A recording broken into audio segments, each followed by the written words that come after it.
এই বাপ্পি আরাফাত, স্যার আমরা রেডি। তোমরা কি এভাবে বিয়েতে যাবে? তো কিভাবে? না তো তুই পাঞ্জাবি পরেছিস, ওদেরকে তো পাঞ্জাবি পড়তে বলতে পারতি। শোন না, তুমি ওরা যেন বুঝতে পারে আমি করি, কোনোভাবেই যেন বুঝতে না পারে আমার তো অর্থবিত্ত আছে। তোর সাম দিলে হান লাগতেছে আঙ্গো বান্ধবী রে। আচ্ছা তোর জামাই কি চাকরি করে রে? আমার জামাই একটা অফিসে পিয়নের চাকরি করে। আরে দুলা ভাই আসছে, দুলা ভাই। ভাই কষ্ট করে গেট দছি, 10,000 টাকার 1 টাকাও কম দিলে গেট ছাড়তাম না। এই সামান্য গেটের জন্য 10,000 টাকা? এত টাকা দিতে পারবো না। শুনে একটা কাজ কর, 100 টাকা দেয়, ভালোই হবে। 100 টাকা?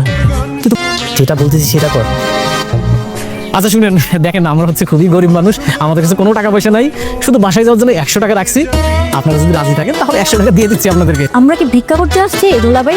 আমাদের কি আপনাদের ভিক্ষুক মনে হয়? খবরদার দুলা ভাই, 200 টাকা দিয়ে নিজেদের মান সম্মানটা নষ্ট করেন না, অন্তত 500 টাকা তো দেন। ঠিক আছে দিয়ে দে, 200 টাকাই আছে, 200 টাকাই দেন।